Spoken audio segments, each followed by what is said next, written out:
John 13. Now before the feast of the Passover, when Jesus knew that his hour had come to depart out of this world to the Father, having loved his own who were in the world, he loved them to the end. During supper, when the devil had already put it into the heart of Judas Iscariot, Simon's son, to betray him, Jesus, knowing that the Father had given all things into his hands, and that he had come from God and was going back to God, rose from supper. He laid aside his outer garments, and taking a towel, tied it around his waist.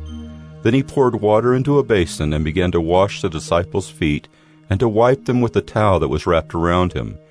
He came to Simon Peter, who said to him, "Lord, do you wash my feet?"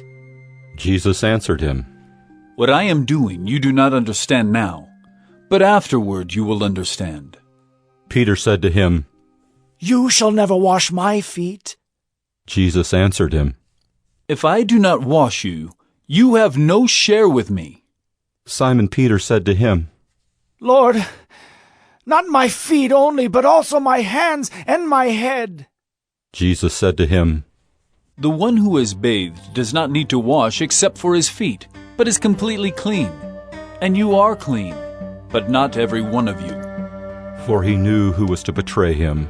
That was why he said, "Not all of you are clean." When he had washed their feet and put on his outer garments and resumed his place, he said to them, "Do you understand what I have done to you? You call me teacher and Lord, and you are right, for so I am. If I then, your Lord and teacher, have washed your feet, you also ought to wash one another's feet. For I have given you an example, that you also should do just as I have done to you. Truly, truly I say to you, a servant is not greater than his master, nor is a messenger greater than the one who sent him. If you know these things, blessed are you if you do them. I am not speaking of all of you. I know whom I have chosen. But the scripture will be fulfilled. He who ate my bread has lifted his heel against me. I am telling you this now, before it takes place, that when it does take place, you may believe that I am he. Truly, truly I say to you, whoever receives the one I send receives me, and whoever receives me receives the one who sent me." After saying these things, Jesus was troubled in his spirit, and testified, "Truly, truly I say to you, one of you will betray me." The disciples looked at one another, uncertain of whom he spoke. One of his disciples, whom Jesus loved, was reclining at table close to Jesus. So Simon Peter motioned to him to ask Jesus of whom he was speaking. So that disciple, leaning back against Jesus, said to him, "Lord, who is it?" Jesus answered, "It is he to whom I will give this morsel of bread when I have dipped it." So when he had dipped the morsel, he gave it to Judas, the son of Simon Iscariot. Then after he had taken the morsel, Satan entered into him. Jesus said to him, "What you are going to do, do quickly." Now no one at the table knew why he said this to him. Some thought that because Judas had the money bag, Jesus was telling him, "Buy what we need for the feast," or that he should give something to the poor. So after receiving the morsel of bread, he immediately went out. And it was night. When he had gone out, Jesus said, "Now is the Son of Man glorified, and God is glorified in him.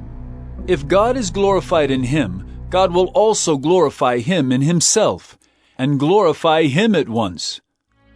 Little children, yet a little while I am with you. You will seek me, and just as I said to the Jews, so now I also say to you, where I am going, you cannot come. A new commandment I give to you, that you love one another.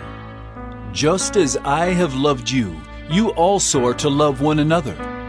By this all people will know that you are my disciples, if you have love for one another." Simon Peter said to him, "Lord, where are you going?" Jesus answered him, "Where I am going, you cannot follow me now, but you will follow afterward." Peter said to him, "Lord, why can I not follow you now? I will lay down my life for you." Jesus answered, Will you lay down your life for me? Truly, truly I say to you, the rooster will not crow till you have denied me 3 times.